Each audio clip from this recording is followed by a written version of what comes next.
Types देखे थे presentation of data के, जिसमें से पहला था टेक्सचुअल फॉर्म। टेक्सचुअल फॉर्म मतलब क्या, सारे डेटा को पैराग्राफ वाइज बराबर राइटिंग में दिखाया जाता है। और दूसरा टाइप हमने देखा टेबुलेशन फॉर्म, बराबर टेबुलेशन फॉर्म में क्या था, डेटा का पर्टिकुलर टेबल बनाया जाता था। थर्ड जो हमारा टाइप है प्रेजेंटेशन ऑफ डेटा का, वो है डायग्रामेटिक रिप्रेजेंटेशन।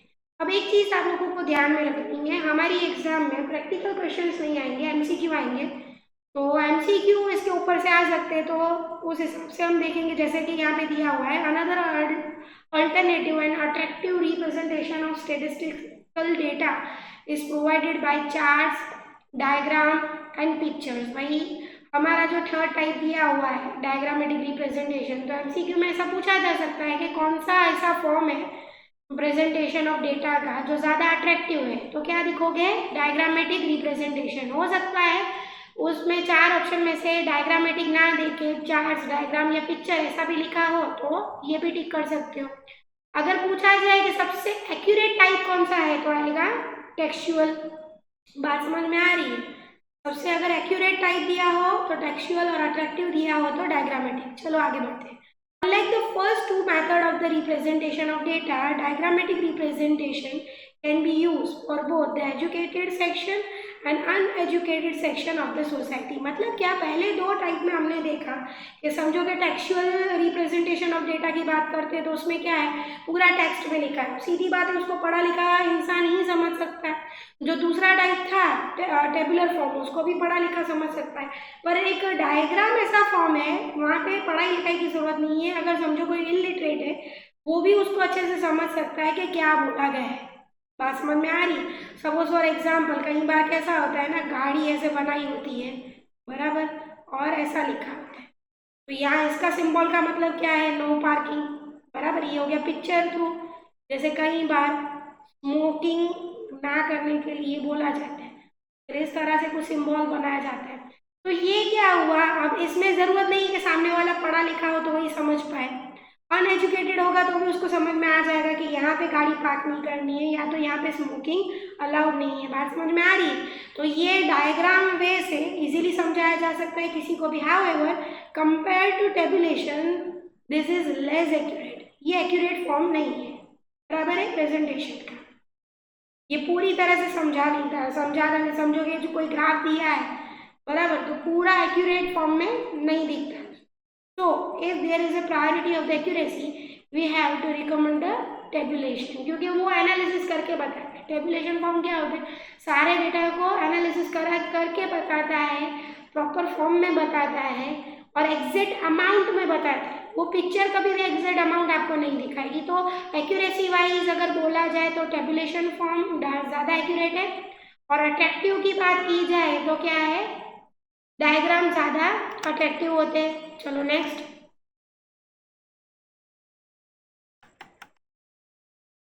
अच्छा, अब यहाँ पे एक चीज समझने जैसी है, डायग्राम के भी वापस क्या है, टाइप्स दिए हुए हैं। जैसे कि पहला टाइप दिया हुआ है लाइन डायग्राम, बार डायग्राम, पाई चार्ट्स। बस समझ में आ रही है? वन बाय वन एक एक को देखते हैं हम लोग। सबसे पहले लाइन डायग्राम और हिस्टोरियोग्राम बराबर, way the data very over the time. अब ये बात ध्यान से समझना, जब भी डेटा टाइम के हिसाब से बदलते हैं, मतलब टाइम वाइज डेटा दिया गया हो, भाई सपोज फॉर एग्जांपल जैसे हमने पिछला एग्जांपल दिया था वही यहाँ पे लेते हैं।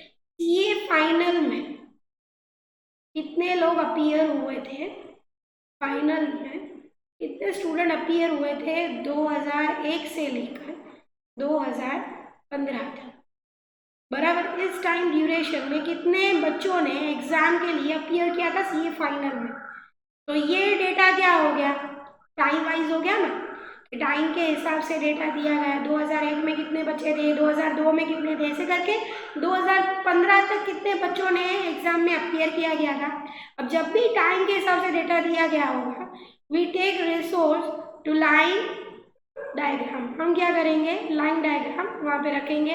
The plotted points are joined successively by the line segment and resulting chart is known as line diagram. अब यहाँ देखिए इसका मतलब क्या होता है, ध्यान से समझिए बराबर। 2 मिनट पहले मैं हटा देती हूँ। शांति से समझ पाएंगे। अब इसमें क्या बोला गया है, प्लॉटेड पॉइंट्स। सबसे पहले बोला क्या गया है, प्लॉटेड पॉइंट्स। तो हम क्या करेंगे, पॉइंट्स को प्लॉट करेंगे। जैसे यहाँ देखिए भाई टाइम के हिसाब से बराबर प्रॉफिट दिया गया है, एक पर्टिकुलर कंपनी का पर्टिकुलर टाइम में प्रॉफिट दिया गया। जैसे 2009 में उसका प्रॉफिट कितना था, तो 5 लाख था, हमने यहाँ प्लॉट किया। 2010 में 5 और 10 के बीच में कुछ आंकड़ा दिया गया है, बात समझ में आ रही है, तो यहाँ प्लॉट किया। 2011 में कुछ दिया गया है, हमने पहले क्या किया, प्लॉट किया। फिर क्या किया है, इसी लाइन सेगमेंट को 1 बाय 1 ज्वाइन किया है, बराबर। जैसे कि देखिए यहाँ से लाइन ज्वाइन कर दी हमने, बराबर। पहले क्या किया, सारे ईयर्स का प्लॉटिंग कर दी, और फिर क्या किया हमने, सारी लाइंस को इस तरह से हमने क्या कर दिया, ज्वाइन कर दिया। बात समझ में आ रही है, तो इसको हम क्या बोलेंगे, लाइन डायग्राम बोलेंगे। क्लियर है कि कोई डाउट है?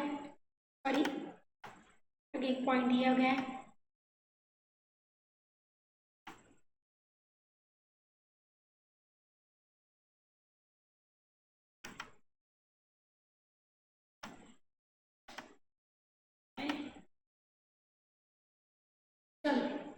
When the time series exhibit a wide range of fluctuation, we may think of the logarithm or ratio chart where the log yt not t is possible against t. अब इसका क्या मतलब है ना, ध्यान से समझिए। अब कुछ आपको डेटा इस तरह का दिया गया है, भाई यही एग्जांपल ले लेते हैं कि भाई प्रॉफिट जो दिया गया था कंपनी का भाई 2009 में, एज्यूम करते हैं ऐसा एक टेबल दिया गया है आपको भाई 2010 में 2011। अब पहले साल समझो प्रॉफिट है 5 लाख, दूसरे साल है 50 लाख, तीसरे साल है 500। बात समझ में आ रही है, 5 लाख, 50 लाख, 500 लैक्स। अब यहाँ देखिए फ्लक्चुएशन को दिख रहा है, बहुत ज़्यादा है ना। अगर आप इसको ग्राफिकली रिप्रेजेंट करते हो इस तरह से, समझो आप 5 से स्टार्ट करते हो तो 500 पे खत्म होगा क्या ग्राफ चार्ट में, पॉसिबल ही नहीं है। बिकॉज यहाँ पे फ्लक्चुएशन कैसा है, बहुत बड़ा है। इसका मतलब क्या होता है ना, वाइड रेंज ऑफ फ्लक्चुएशन का मतलब क्या है, तीनों के बीच में फ्लक्चुएशन इतना बड़ा है कि उसको रिप्रेजेंट करना मुश्किल हो जाता है। इस केस में हम क्या करते हैं, लॉगरिथम चार्ट या तो रेशियो चार्ट, दोनों एक ही चार्ट है, नाम अलग अलग है, बराबर। किस चार्ट का उपयोग करेंगे, लॉगरिथम या तो रेशियो चार्ट का उपयोग करेंगे। वहां पे log y t की वैल्यू ढूंढी जाएगी। मतलब समझो कि जो ये वैल्यूज दी गई है उसको पहले हम लॉग चार्ट के हिसाब से वैल्यूज में कन्वर्ट करेंगे। तो ये वैल्यू कुछ समझो कि 1 से 10 के बीच में आएगी, तो 1 से 10 के बीच में आएगी तो यहाँ रिप्रेजेंट करना आसान होगा ना।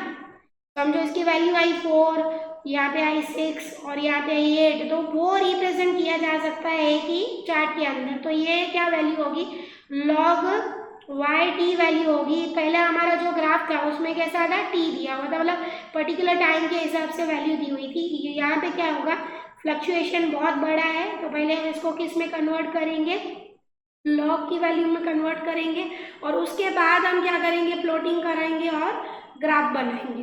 बात समझ में आ रही है?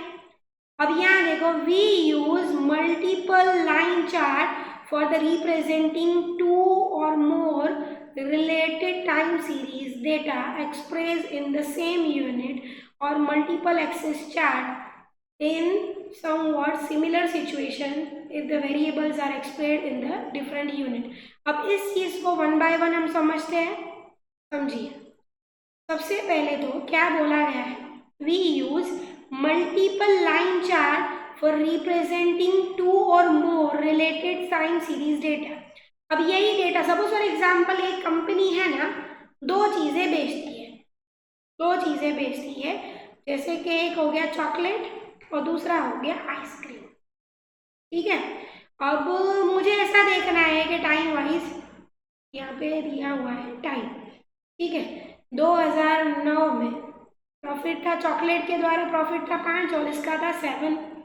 2010 में इसका था 8 और इसका था 10, बराबर। ऐसे ही कुछ डेटा दिया गया है। 2011 में इसके द्वारा प्रॉफिट था समझो कि 10 लाख और इसका था 13 लाख। बात समझ में आ रही है? ये क्या दिया गया है, तो भाई प्रॉफिट दिया हुआ है, दो अलग प्रोडक्ट है। अब अलग प्रोडक्ट का है तो हम एक ही लाइन चार्ट में ड्रॉ नहीं करेंगे। अब सपोज मैंने ग्राफ बनाया तो यहाँ पे दिया 2009, 2010 और 2011। बात समझ में आ रही है? अब ऐसा है ना कि दो डिफरेंट चीज़ें हैं, तो मैं क्या करती हूँ, दोनों के लिए एक ही ग्राफ बनाऊंगी। 5, 5, 6, 7। बात समझ में आ रही है? जब इसकी प्लॉटिंग करनी है तो भाई यहाँ पे होगा। अब 5 के बाद 6, 7 और इसकी प्लॉटिंग कहाँ होगी, ये होगी। तो इस तरह से इसका अलग ग्राफ बनेगा, इसका अलग से ग्राफ बनेगा। बात समझ में आ रही है? मतलब दो डिफरेंट चीज़ों के लिए हम क्या करेंगे, दो डिफरेंट डिफरेंट चार्ट्स बनाएंगे। सॉरी, चार्ट एक ही होगा पर मल्टीपल लाइन दिखाएंगे। मतलब समझो कि ये किसकी है, तो भाई चॉकलेट की है, ये मैंने अंदाजित किया है। आप इसको ग्राफ बुक पे प्रॉपरली ड्रॉ कर सकते हो।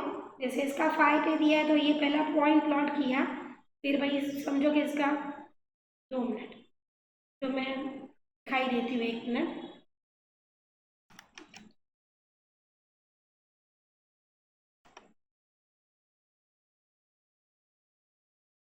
यहाँ पे क्या दिया है, 2009, 2010, दो का ही दिखाती हूँ।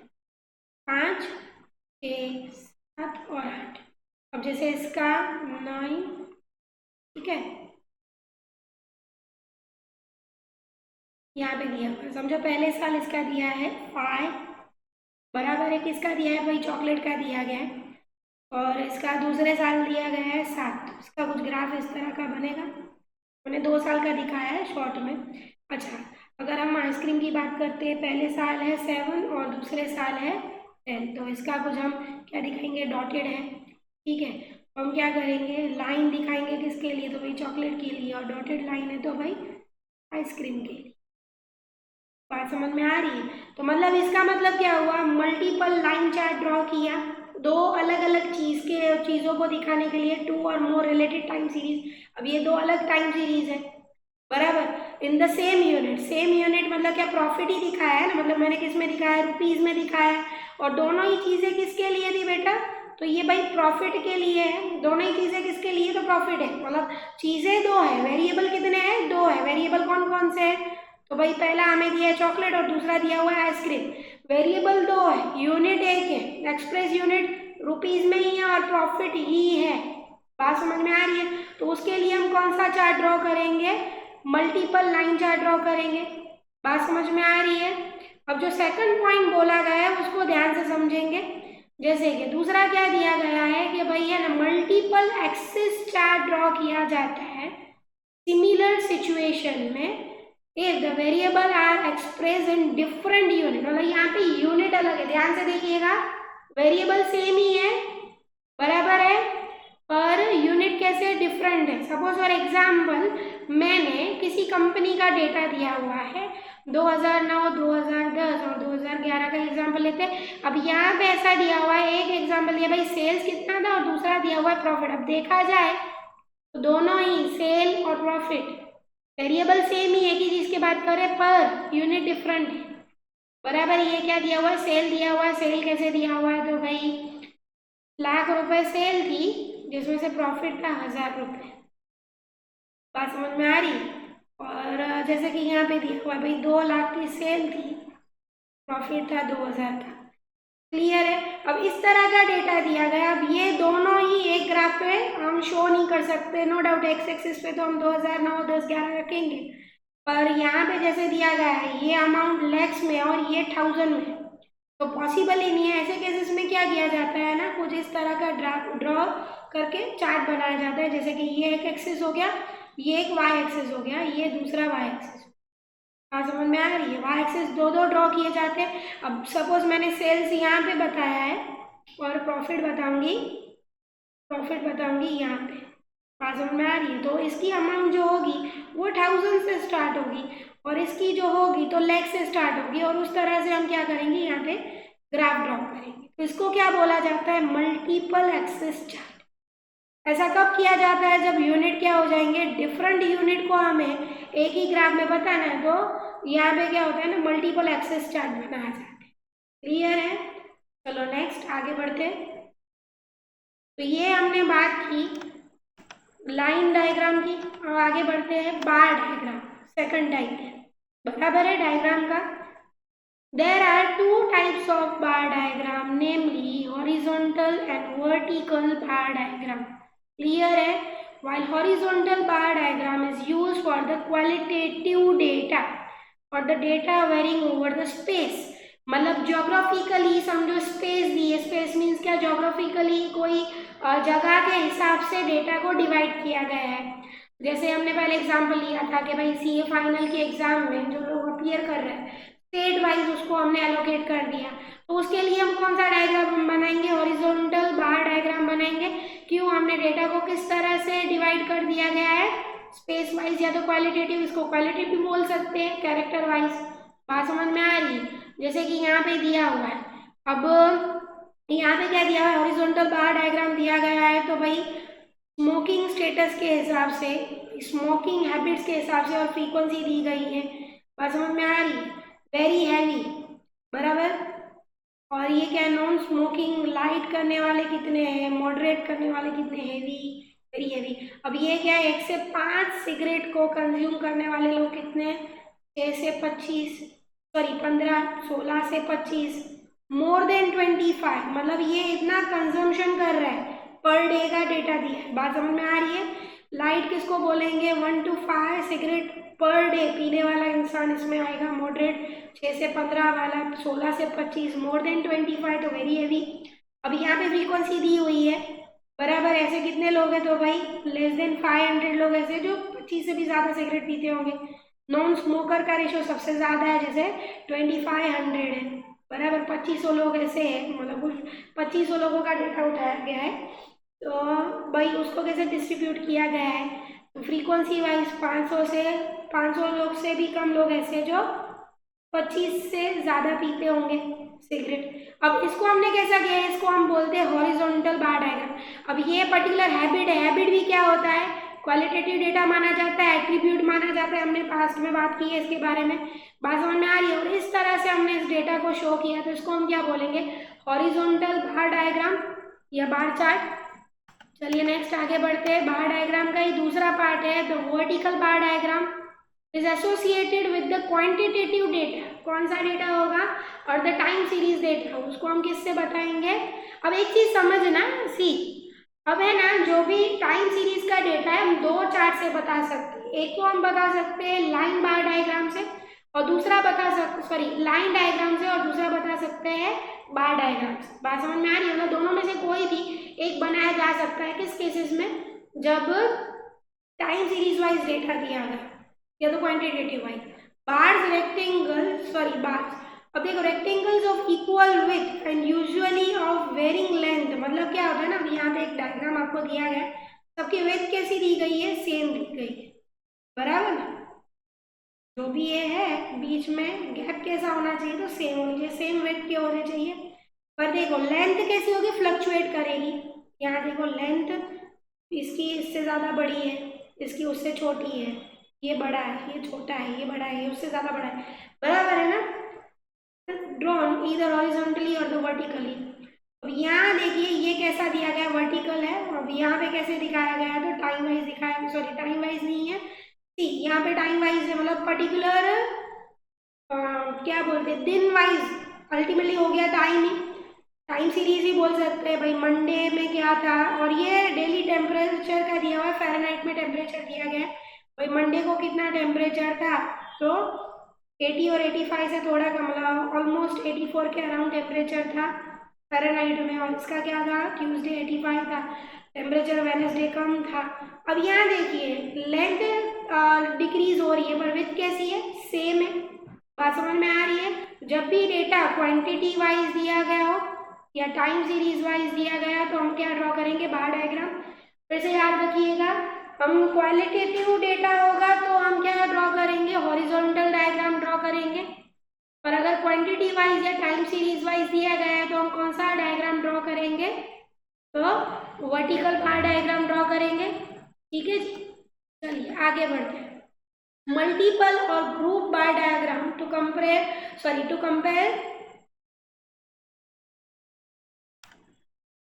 कंपेयर रिलेटेड सीरीज, जैसे कि अब यहाँ देखिए दो चीजों का डेटा दिया गया है, कितनी चीज़ों का डेटा दिया गया है? 2 चीज़ों का, और वो भी कैसा है? टाइम वाइज है। टाइम वाइज है ये तो क्लियर है कि हम कौन सा डायग्राम ड्रॉ करेंगे, बार डायग्राम पर, कैसा? वर्टिकल पर। दूसरा क्या दिया हुआ है? 2 ऑप्शन हमें दिए गए, बात समझ में आ रही है?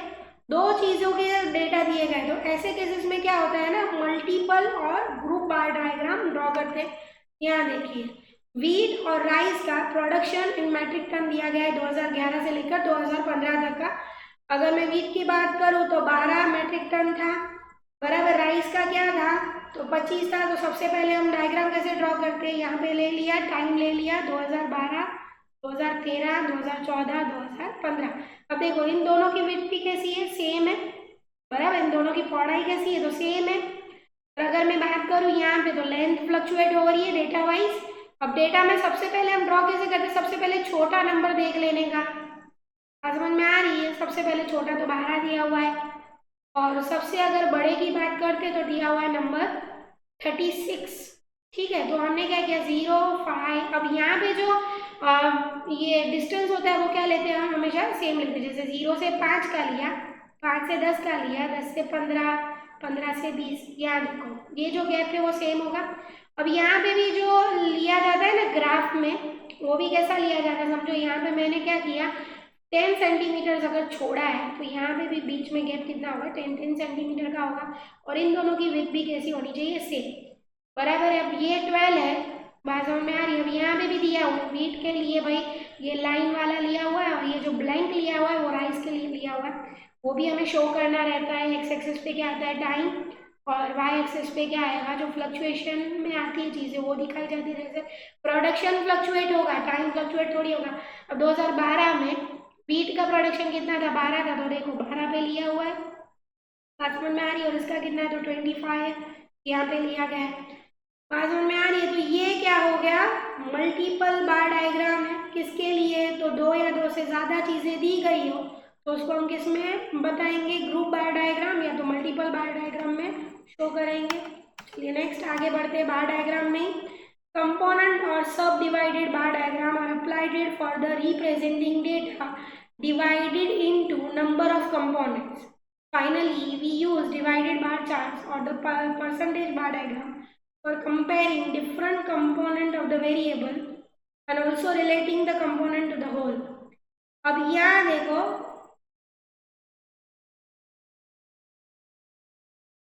सबसे पहले जो हमने बात की यही चीज बोली गई है, कंपोनेंट और the sub component bar diagram are applied for the representing data divided into a number of component. अब एक ही चीज है, बात समझ में आ रही है? समझो सेल्स की ही बात की गई है, पर कैसी बात की गई है? क्वार्टरली सेल किस चीज की है? तो भाई सोप की है, सोप 1, सोप 2 और सोप 3। कंपोनेंट अलग अलग है, समझ में आ रही है? सेल्स एक ही है, अप्रैल की सेल दिखानी है, पर हमारी चीजें कैसी है? 3 तरह की। अब अप्रैल की सेल्स और डायरेक्टली ये दिया होता तो हम क्या करते? सिंपल बार डायग्राम वर्टिकली बना के छोड़ देते, पर यहाँ पे देखो कंपोनेंट एक से ज्यादा दिए गए। जैसे एक प्रकार का सोप है, दूसरा है, तीसरा है। समझोगे? डेटॉल सोप की बात करते हैं तो डेटॉल में क्या होता है ना, अलग अलग वेरिएंट आते हैं, ग्रीन कलर का, बराबर, ऑरेंज कलर का, ब्लू कलर का, वो अलग अलग एप्लीकेशन के लिए होते हैं। अब मेरी बात ध्यान से समझना, तो 3 प्रकार के सोप दिए। कितने प्रकार के दिए हुए? 3 टाइप्स ऑफ सोप दिए गए, और डेटा दिया गया है अप्रैल का। अप्रैल में सोप 1 का सेल्स कितना था, कितने यूनिट सेल हुए? तो 150 जो है फर्स्ट टाइप के थे, 210 दूसरे टाइप के थे, 315 थे तीसरे टाइप के। बात समझ में आ रही है? अब एक्चुअल में देखा जाए तो हम एक ही जो है बार बनाएंगे। यहाँ पे देखो अप्रैल मई जून 3 मंथ का दिया गया है। यहाँ देखो इसमें कैसे बताया गया है? सबसे डार्क है, डार्क सॉरी वो सोप 1 है, थोड़ा मॉडरेट कलर का है वो सोप 2 है, और लाइट कलर का है वो सोप 3 है। अब सबसे पहले जैसे इसका 150 पे बनाना, तो हम क्या करेंगे? देखो 100 से ऊपर 150 पे यहाँ लाइन कर देंगे। अब ये कैसा है? 210, तो यहाँ से काउंटिंग होगी। समझो 150 से 210 कहाँ पे होते? तो यहाँ पे होंगे भाई, बराबर, मेजर करके लिया गया। बाकी का जो पोर्शन होगा 315 का ही होगा। ये क्या है? तो 103 आ गया। जैसे इसका भी समझो 250 पे पहला लिया, अब वहां से गिनेंगे 350 कहाँ तक होते हैं, बात समझ में आ रही है? ये जैसे कि दिया गया है तो हम कैसे काउंट करेंगे? कैलकुलेटर पे कैलकुलेट कर सकते हो ना कि भाई 200 के बाद 350 प्लस कर दो, कहाँ पे आएगा? सी 250 फिर 350 तो आएगा ना 600 पे, तो यहाँ पे लाइन ड्रॉ कर दी दोनों को प्लस करके। तीसरा वाला होगा, तीनों का प्लस होगा तो यहीं पे आएगा तीसरा वाला, जो थर्ड टाइप है। वैसे ही हम ढूंढेंगे। वापस समझाती हूँ, जैसे यहाँ पे 320 पहले ले लिया, अब दूसरा दिया हुआ है 430, तो हम कैसे देखेंगे? इन दोनों को प्लस करेंगे, बराबर है? तो 320 प्लस 430 तो कितना होगा? 55 आया और 750 पे आएगा। देखिए अब 600 और 800 के बीच में 700 आएगा, और 700 भी थोड़ा ऊपर, मतलब 800 के थोड़ा नीचे यहाँ पे लिया 750। आप ग्राफ में प्रॉपरली बॉक्सेस काउंट करके कर सकते हो, ठीक है? यहाँ पे लिया है 750 में, बाकी का जो रिमेनिंग पोर्शन होगा वो हमारा थर्ड सोप होगा। बात समझ में आ रही है? तो जब भी चीजें कैसी दी गई है, ऐसे कंपोनेंट दिए गए जो अल्टरनेटिव है, मतलब अब 3 प्रकार के कंपोनेंट दिए हुए हैं, सेल एक ही मंथ की है और पर्टिकुलर एक ही यूनिट्स कैसे? तो सेम ही है ना, बराबर है ना? यूनिट भी कैसे? सेम है, पर टाइप्स अलग अलग है। बात समझ में आ रही है? वैसे केसेस में हम क्या ड्रॉ करेंगे? कंपोनेंट और sub divided bar diagram use करेंगे, ठीक है? नेक्स्ट आगे बढ़ते हैं। आगे हमने देखा था we use divided bar charts और the percentage bar diagram for comparing different component of the variable, also relating to the component the whole. अब यहाँ देख लीजिए, समझो हमने किसी चीज को परसेंटेज वाइज शो किया है। यहाँ देखिए एग्जाम्पल में क्या दिया गया है, भाई नंबर ऑफ स्टूडेंट्स 2011-12 में कितने थे, सब्जेक्ट वाइज उसको डिवाइड किया गया है। भाई सब्जेक्ट कौन सा था? तो पहले तो क्या दिया गया है? 2011-12 का डेटा दिया गया है, ठीक है? और सब्जेक्ट को अगेन सब डिवाइड किया गया है। स्टेटिस्टिक्स लेने वाले कितने, इकोनॉमिक्स लेने वाले कितने, हिस्ट्री वाले कितने। एक्चुअली इसको हम है ना सब डिवाइडेड बार डायग्राम के द्वारा भी दिखा सकते हैं, पर हमें क्या करना है ना, इसको परसेंटेज वाइज दिखाना है। हमें क्या करना है, ध्यान से सुनिए, जब हम परसेंटेज वाइज दिखाते तो ग्राफ कुछ इस तरह से बनेगा। मतलब दोनों ही एक्चुअली क्या है ना, ये भी पिछले एग्जाम्पल के जैसा ही, जैसे सोप का एग्जाम्पल दिया गया था, 3 प्रकार के सोप थे। यहाँ पे भी नंबर ऑफ स्टूडेंट दिए गए, पर किस तरह से बांटे गए, तो स्टेटिस्टिक्स लेने वाले कितने, इकोनॉमिक्स और हिस्ट्री। अब टाइम ड्यूरेशन 2 टाइम के लिए हमें डेटा दिया गया है, वहाँ पे भी 3 टाइम के लिए डेटा दिया गया था, अप्रैल मई जून के लिए। एक्चुअल में दोनों ही प्रकार के चार्ट कब बनेंगे, बराबर जब 2 या 2 से ज्यादा ऑप्शन दिए गए कि भाई यहाँ पे देखो, यहाँ पे भी 3 ऑप्शन दिए गए, वहाँ पे भी 3 ऑप्शन दे, बराबर टाइम ड्यूरेशन के हिसाब से। पर ये डेटा कैसे, ये डायग्राम कब बनेगा, जब हम परसेंटेज में शो करना चाहते हैं तब। तो जैसे कि सबसे पहले यहाँ 100 हो गए, 100,000 है, मतलब 1 लाख स्टूडेंट है टोटल, जिसमें से स्टेटिस्टिक्स लेने वाले स्टूडेंट है 25,000, इकोनॉमिक्स लेने वाले स्टूडेंट है 40,000 और हिस्ट्री लेने वाले स्टूडेंट है 35,000। परसेंटेज में कैसे शो किया है, पहले तो उसको हम क्या करेंगे, परसेंटेज में डिवाइड करेंगे। बात समझ में आ रही? जैसे यहाँ पे क्या दिया है भाई, 1 लाख स्टूडेंट है, उसके सामने 100% है, तो 25,000 हाउ मच। तो अगर इन दोनों को मल्टीप्लाई करते हो, मतलब 25,000 into 100 divide by what, 1 lakh लेंगे।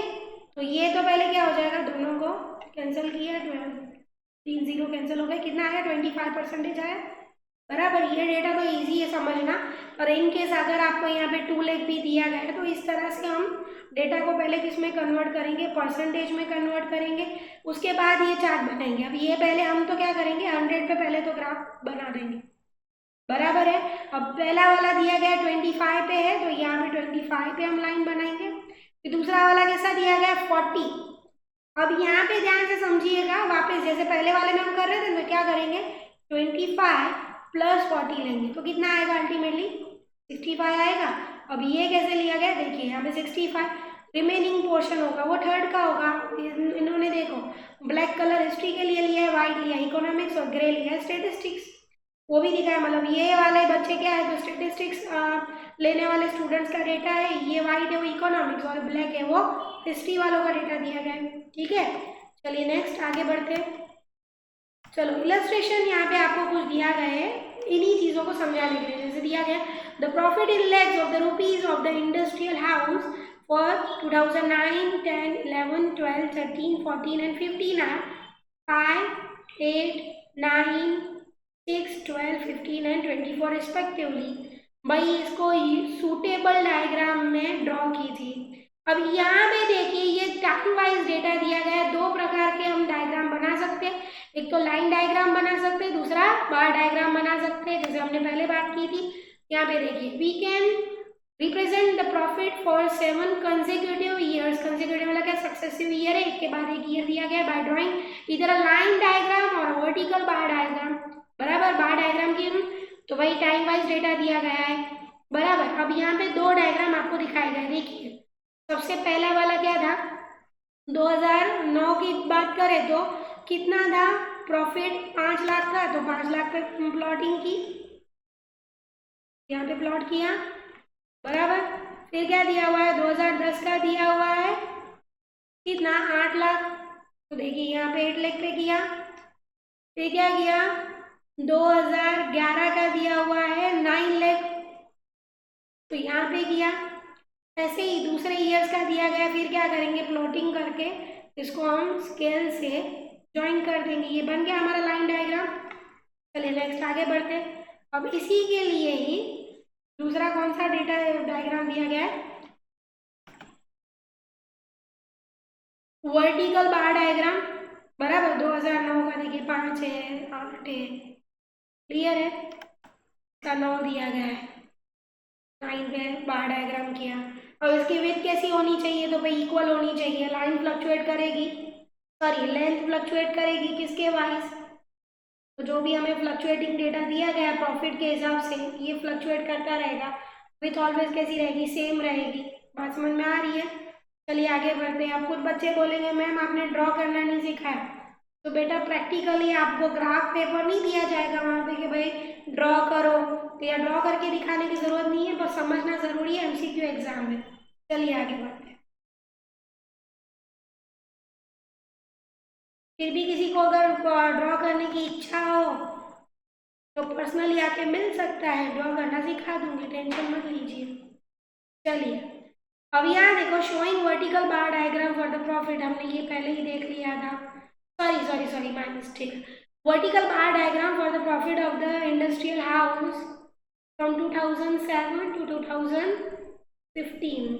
ये एक्चुअली वो पिछले वाले एग्जाम्पल की लाइन दी गई है, मिस्टेक है यहाँ पे। चलिए आगे बढ़ते हैं। The production of wheat and rice of the region are given below. एक एरिया के व्हीट और राइस का एग्जाम्पल दिया गया है। अब देखो मैंने इसके बारे में पहले भी ये एग्जाम्पल में पहले भी यही डायग्राम आपको दिखा चुकी हूँ, फिर भी बात करते हैं। टाइम ड्यूरेशन के हिसाब से दो अलग चीज़ों का, अभी यूनिट सेम है, चीज़ें दो दो दी गई है, तो ऐसे केसेस में हम क्या करेंगे, वर्टिकल बार डायग्राम पर कौन सा, group vertical bar diagram draw करेंगे। बात समझ में आ रही है। कौन सा डायग्राम ड्रॉ करेंगे, मल्टीपल बार डायग्राम या तो ग्रुप बार डायग्राम, दोनों एक ही है, ठीक है, वो ड्रॉ करेंगे। या तो लाइन डायग्राम भी ड्रॉ कर सकते हैं इस तरह से। देखिए जी, दो अलग अलग लाइन दिखाई गई है, दो अलग अलग चीज़ों के लिए। बात समझ में आ रही है। मल्टीपल लाइन चार्ट ड्रॉ कर सकते हैं इस तरह से। अब जो ये पहली वाली है वो किसके लिए होगी, तो भाई व्हीट के लिए होगी, और दूसरी वाली किसके लिए होगी, तो राइस के लिए होगी। बात समझ में आ रही है। और इसी को ही जो मैंने पहले बोला मल्टीपल बार डायग्राम से भी दिखा सकते हैं। क्लियर है। चलिए नेक्स्ट आगे बढ़ते हैं। अब यहाँ देखो, draw an appropriate diagram with a view to represent the following data. अब यहाँ देखिए मजे की बात है, सोर्स दिया गया custom, excise, income tax, corporate tax और रेवेन्यू इन मिलियन। बराबर है, ये डेटा दिया गया समझो के इनकम टैक्स का, और बोला गया है कि भाई रेवेन्यू कहाँ से कितना आता है, तो कस्टम ड्यूटी से आया 80 मिलियन, एक्साइज से आया 190 मिलियन, इनकम टैक्स से आया 160 मिलियन, कॉर्पोरेट मिसलिनियस सारे डेटा दिए गए आपको। और मुझे एक बात बताइए, इसमें कौन से डायग्राम ड्रॉ होंगे, बोला ना एक से ज़्यादा अल्टरनेटिव दिए हो, तो हमने अभी बात की थी कि डिवाइडेड बार डायग्राम यूज हो सकता है। बराबर, डिवाइडेड किया था ना। अब देखिए उसको परसेंटेज वाइज भी आप शो कर सकते हो अलग अलग। इस तरह से। बात समझ में आ रही है? परसेंटेज होंगे तो 100 लास्ट में लिया जाएगा, परसेंटेज नहीं है तो अमाउंट के हिसाब से हम उसको और टाइमिंग्स के हिसाब से दिखा सकते हैं, या तो हम इसमें ड्रॉ कर सकते हैं पाई चार्ट। बराबर है, दोनों ही डायग्राम ड्रॉ किए जा सकते हैं। अब पाई चार्ट ड्रॉ करते हैं, हमने देखो डिवाइडेड बार डायग्राम की पास में मैंने बात की, आपको ड्रॉ करना है तो घर पे आप कर सकते हो, कोई इशू नहीं है। पर हम बात करते हैं पाई चार्ट। पाई चार्ट कैसे ड्रॉ किया जाएगा तो वो ध्यान से देखिएगा। सबसे पहले तो यहाँ पे आपको दिया गया है भाई, ये जो दिए गए हैं रेवेन्यू, ठीक है ना, ये जैसे रेवेन्यू दिया गया है 80 मिलियंस मिला, कहाँ से मिला तो भाई कस्टम ड्यूटी से 80 मिलियंस रुपीज कलेक्ट हुए, एक्साइज से हुआ 190, इनकम टैक्स से हुआ 160, कॉर्पोरेट टैक्स से हुआ 75। अब टोटल मिला के हमारा रेवेन्यू हुआ है 540। अब हमें पता है पाई डायग्राम मतलब क्या, ये सर्कल में होता है। बात समझ में आ रही है? ये क्या है, पाई, पाई से ही पता चल रहा है, पाई जैसा डायग्राम मतलब गोले में डालना है। अब हमें पता है कि कोई भी सर्कल कितना घूमता है, 360 डिग्री, कितना घूमता है टोटल 360 डिग्री। अब सबसे पहले तो हम क्या करेंगे, ये जो डेटा दिया गया ना उसको पहले डिग्री में कन्वर्ट करेंगे। कैसे कन्वर्ट करेंगे तो देखिए फॉर्मूला कैसे बनी है, सी 540 के सामने, मतलब टोटल जो दिया गया 540 के सामने 360 डिग्री घूमेगा तो 80 है हाफ मच। समझ में आ रही है? क्या होगा 80 इंटू 360 डिवाइड बाई 540, ठीक है ना जी। तो इस तरह से होगा। अब इसको आप कैलकुलेटर पे कैलकुलेट कर सकते हो, अभी कैंसिल लीजिए और इसको पहले कैलकुलेट कर दीजिए पूरी अमाउंट्स को। तो देखिए जो 80 इंटू 360 डिवाइड बाई 540, तो पहला आया 53, 127, 107, 50 एंड 23। तो इस तरह से हमारा जो है ना, अब इसका टोटल करोगे वो भी कितना आएगा, 360 ही आएगा। बात समझ में आ रही है? अब इसको हम क्या करते हैं ना, प्रोटेक्टर की हेल्प से इसको यहाँ पे दिखाते हैं। बात समझ में आ रही है? अब ये पीसी पे तो प्रोटेक्टर शो नहीं कर सकती, पर ठीक है, किसी को अगर समझ में नहीं आए कि ये पाई चार्ट बनता कैसे, तो एक बार प्रोटेक्टर लेके आइएगा, बराबर, राउंडर प्रोटेक्टर बना के अपना दिखा दूंगी, ठीक है। तो जो हमने ये डायग्राम देखा, जो हमने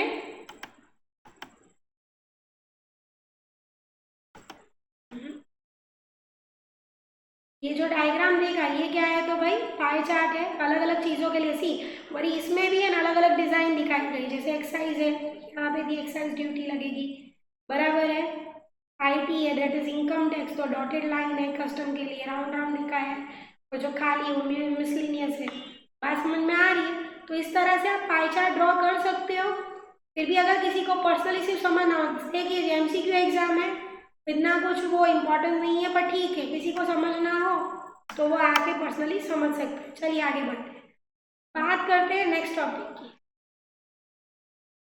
नेक्स्ट टॉपिक की बात करें उससे हम पहले एक काम करते हैं, जितना हमने किया है उसके रिलेटेड हम एमसीक्यू कर लें।